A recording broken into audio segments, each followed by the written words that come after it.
आया समाज पार्टी के प्रदेश अध्यक्ष सुनील कुमार चित्तौड़ पूर्व एमएलसी ने प्रेस वार्ता करते हुए बताया कि दिनांक 20 जनवरी 2023 को गांव भूखेड़ी जनपद मुजफ्फरनगर में भीम आर्मी के चीफ एवं आया समाज पार्टी काशीराम के राष्ट्रीय अध्यक्ष एडवोकेट भाई चंद्रशेखर आजाद जी एवं क्षेत्रीय विधायक रालोद के माननीय मदन भैया गाँव में बाबा साहब डॉक्टर भीमराव अम्बेडकर जी की मूर्ति का अनावरण क्षेत्रीय जनता द्वारा मदन भैया को उपचुनाव में जिताने पर धन्यवाद देने के कार्यक्रम में गए थे। कार्यक्रम स्थल के पास नहीं राष्ट्रीय अध्यक्ष जी एवं पार्टी के अन्य पदाधिकारियों की गाड़ियां और पुलिस भी मौके पर मौजूद थी। इसी समय कार्यक्रम के दौरान कुछ असामाजिक तत्वों ने हमला बोलकर लाठी डंडों से गाड़ियों पर हमला बोल दिया, गाड़ियों में तोड़फोड़ की और पेट्रोल की बोतलें भरकर उनको जलाने की कोशिश की। इस घटना से प्रतीत होता है कि इन लोगों के इरादे ठीक नहीं थे। वे राष्ट्रीय अध्यक्ष को मारने की नीयत से हमला करने आए थे। वह तो अच्छा हुआ कि राष्ट्रीय अध्यक्ष जी घटना के समय गाड़ियों में नहीं वरना मंच पर थे, वरना कुछ और ही घटित हो जाता है। यह घटना के पुलिस की मौजूदगी में हुई है। इस घटना से कार्यक्रम में व्यवधान पैदा हुआ, लोगों में भय व्याप्त हो गया, गाँव से लोग भागने लगे हैं। यह घटना सोशल मीडिया पर भी चली है। इससे पूरे प्रदेश एवं देश में भीम आर्मी आया समाज पार्टी कार्यकर्ताओं में आज की ये प्रेस वार्ता घटना के 5 दिनों बाद भी अभी तक पुलिस ने एक भी उपद्रवी को नहीं पकड़ा है। अतः हमारी मांग है कि इन आसामी सामाजिक तत्वों को अविलंब गिरफ्तार किया जाए, गांव के लोगों की सुरक्षा की जाए। भीम आर्मी के चीफ एवं आया समाज पार्टी राष्ट्रीय अध्यक्ष एडवोकेट भाई चंद्रशेखर की सुरक्षा हेतु सुरक्षा गार्ड दिए हैं, क्योंकि भाई चंद्रशेखर आजाद जी पूरे भारत में लोकप्रिय नेता हैं। टाइम्स की ये प्रेस वार्ता आजाद समाज पार्टी के राष्ट्रीय अध्यक्ष आदरणीय भाई एडवोकेट चंद्रशेखर आजाद जी हमारी भीम आर्मी के संस्थापक भी हैं। भाई चंद्रशेखर जी पिछले 8 वर्ष से लगातार दबे कुचले शोषित पीड़ित लोगों की आवाज़ बुलंद करने का काम पूरे देश के अंदर कर रहे हैं। अभी उपचुनाव पश्चिमी उत्तर प्रदेश में हुए कतौली विधानसभा मुजफ्फरनगर जनपद की है। वहाँ राष्ट्रीय लोकदल के राष्ट्रीय अध्यक्ष चौधरी जैन जी ने हमारी पार्टी से समर्थन मांगा। हमारी पार्टी ने वहाँ समर्थन दिया। हमारे राष्ट्रीय अध्यक्ष आदरणीय भाई चंद्रशेखर जी के निवेदन पर क्षेत्र की जनता ने बड़ी तादाद में मतदान किया। वह सीट 18,000 वोट से राष्ट्रीय लोकदल पिछले फरवरी के महीने में जो चुनाव हुआ 2022 में उसमें हारी थी, लेकिन वही सीट हमारे सहयोग से 22,500 वोटों से जीत कर आई।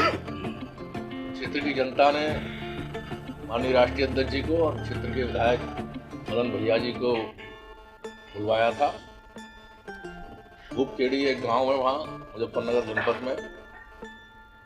उस गांव में बाबा साहब की प्रतिमा का गांव के लोगों ने अनावरण भी कार्यक्रम रखा था और गांव के और आसपास के सभी क्षेत्रीय जनता को धन्यवाद भी देना था। तो हमारी पार्टी के राष्ट्रीय अध्यक्ष आदरणीय भाई चंद्रशेखर जी और रालोद के वहाँ के विजयी विधायक मदन भैया जी और पार्टी के सभी वहाँ स्थानीय पदाधिकारी कार्यकर्ता बड़ी संख्या में वहाँ कार्यक्रम कर रहे थे। सभा स्थल के पास ही गाड़ियाँ खड़ी थी। तो कार्यक्रम के दौरान ही अचानक असामाजिक तत्व आए, लाठी डंडे और बहुत से ऐसे चीज़ें लेकर उन्होंने वहाँ गाड़ियों पर एकदम हमला बोला। लाठी डंडों से सभी गाड़ियों के शीशे तोड़े, लाइटें तोड़ी, गाड़ियों के साथ बड़े पैमाने पर तोड़फोड़ की, गाड़ियों को बेकार कर दिया। जब आवाज़ें हुई तो वहाँ हमारे लोग पहुँचे तो देखा पुलिस प्रशासन वहाँ मौजूद था। उनकी देखरेख में ये सब चलता रहा। भगदड़ हो गई। भागते भागते उन लोगों ने पेट्रोल से भरी हुई बोतलें गाड़ियों के ऊपर फेंकी।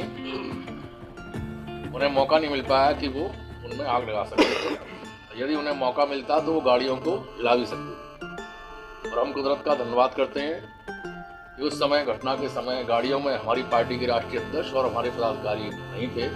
वे कार्यक्रम स्थल पर सभा में मंच पर थे।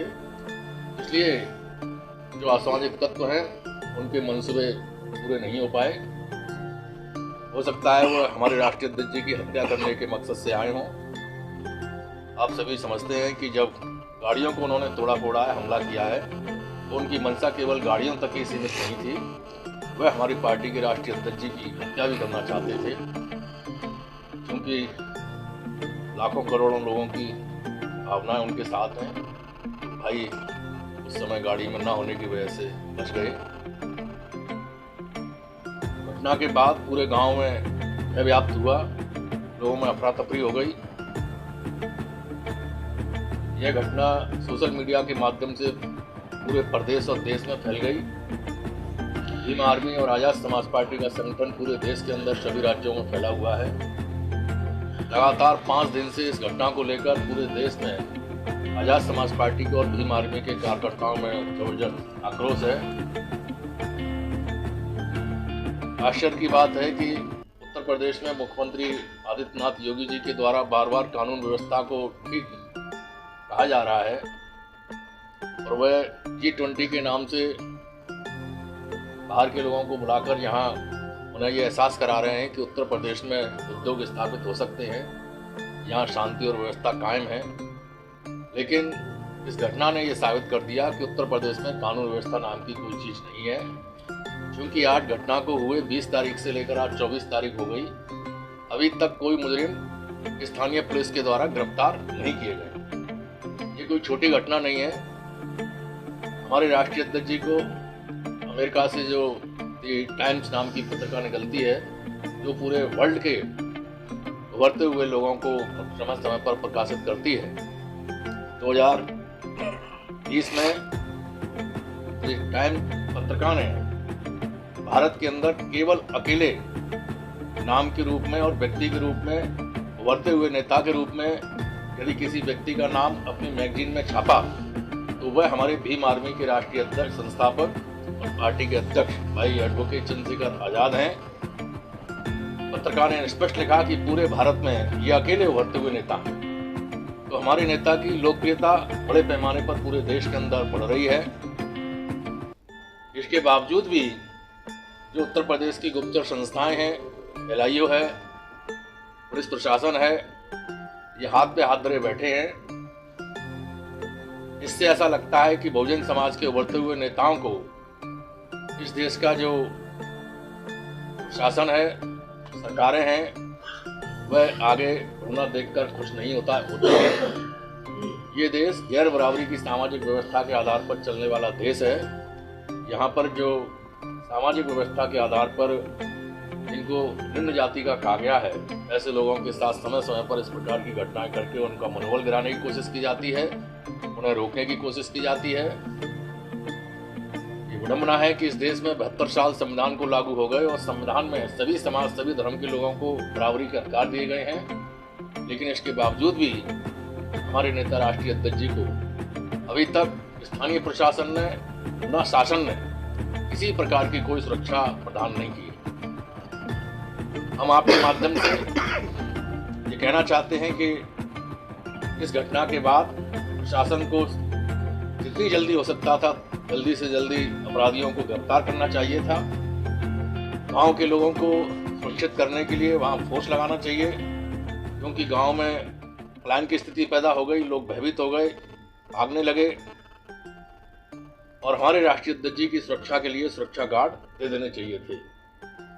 लेकिन अभी तक ना तो राष्ट्रीय अध्यक्ष जी को गार्ड दिए गए और ना ही घटना के दोषी लोगों को गिरफ्तार किया गया। ये सब देखते हुए हमारी पार्टी ने राष्ट्रीय अध्यक्ष जी के निर्देश पर यह तय किया है कि हम 27 तारीख को उत्तर प्रदेश के 75 जिलों में सभी जिला मुख्यालय पर हमारी पार्टी के लोग, भीम आर्मी के लोग, हमारी महिला मोर्चा, यूथ विंग, सभी लोग मिलकर धरना करेंगे, प्रदर्शन करेंगे, महामहिम राज्यपाल के नाम से ज्ञापन देंगे और हमारी मांग होगी कि शीघ्र से शीघ्र अपराधियों को गिरफ्तार किया जाए और शीघ्र से शीघ्र हमारे राष्ट्रीय अध्यक्ष आदरणीय भाई चंद्रशेखर जी को सुरक्षा उपलब्ध कराई जाए, जिससे आगे ऐसी घटनाएं ना हो। इसका भी संज्ञान लेते हुए आगे जो भी कार्यक्रम हो, जहां हमारे राष्ट्रीय अध्यक्ष जी जाएं या हमारे छोटे पदाधिकारी कार्यक्रम करते हैं, तो हम लोग पुलिस को सूचना देके परमिशन लेके करते हैं। जब पुलिस मौजूद रहती है तो फिर असामाजिक तत्वों की ये हिम्मत कैसे हुई कि वो इस प्रकार की घटना करें। तो आगे प्रशासन इसका ख्याल रखें, हमारे कार्यक्रम को व्यवस्थित रूप से सफल बनाने में पूरा सहयोग करें, हमारी गाड़ियों की, हमारे नेताओं की, पदाधिकारियों की सुरक्षा हो। ये लोकतंत्र है, यहाँ पर संविधान ने सबको अधिकार दिया है कि सभी लोग अपनी बात को स्वतंत्रता के साथ कह सकते हैं। जनता के कल्याण के लिए जनता के द्वारा चुने हुए प्रतिनिधियों को यह अधिकार मिला है कि वे जनता का कुशलता के साथ नेतृत्व करें। यहाँ समय समय पर नए दल, नई पार्टियां बनती हैं, नए नेता उभरते हैं।